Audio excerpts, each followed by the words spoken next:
వెళ్ళాము Sunday morning. Sunday వస్తే ఇదే పని ఉంటుంది మాకు. బావకి చాలా పని ఉంటుంది, నాకు కాదు.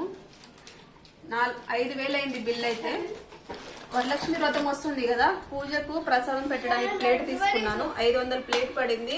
80 రూపాయలకు ఒకటి. ఇది చిన్న గిన్నెలు ఇందులో ప్రసాదం పెట్టడానికి. ఇదేమో 100 రూపాయలు.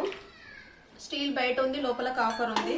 బావకి ఆఫీస్లో కప్పు పగిలిపోయిందంట, అందుకే తీసుకొచ్చాము. 100 రూపీస్ పడింది. ఇంకా పిల్లల కోసం స్నాక్స్ అని ఇది 140 పడింది. ఏమంటారు, కార్న్ వీది చకోడీలు తీసుకున్నాము.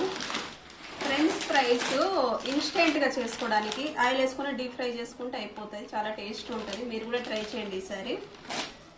ఇంకా కిరాణాకు సంబంధించిన సామాన్లు అన్నీ తెచ్చాము. పప్పు, బాస్మతి రైస్, పిల్లలకి బిస్కెట్స్ తెచ్చాము. ఇందులో నాకు నచ్చినవి అయితే న్యూట్రీ చాయిస్ బిస్కెట్స్ తింటాను, లిటిల్ హార్ట్ బిస్కెట్స్, ఇవి రెండే నేను తింటాను చాలా వరకు. ఆయిల్ 5 లీటర్స్ ఏమో 560 అనుకుంటాను, కరెక్ట్ రేట్ తెలియదు నాకు. ఇంకా కొన్ని పిండులు.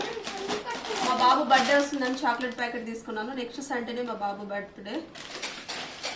ఈసారి వెళ్ళినప్పుడు కిరాణం సామాన్ కంటే ఎక్కువ తినే ఐటమ్సే ఉంటాయి. బిస్కెట్స్, స్నాక్స్ ఇవే తీసుకుంటాం ఎక్కువ ప్రతిసారి. సాల్ట్ అయితే 40 రూపీస్ది వాడతాను నేను. టాటా సాల్ట్ వాళ్ళదే వాడతాను కంపల్సరీ. మా బాబుకి పన్నీర్ ఇష్టం చాలా, అందుకే పన్నీర్ తెచ్చాను. జెర్సీ పన్నీర్ తెచ్చాను నేనైతే. ఇంకా మా పిల్లలు వాడేదేమో గోద్రేజ్ సింతాల్ సబ్బు వాడతారు. నేనేమో డవ్ వాడతాను. నేను ఫస్ట్ నుంచి డవ్వే వాడతాను ఎప్పుడు.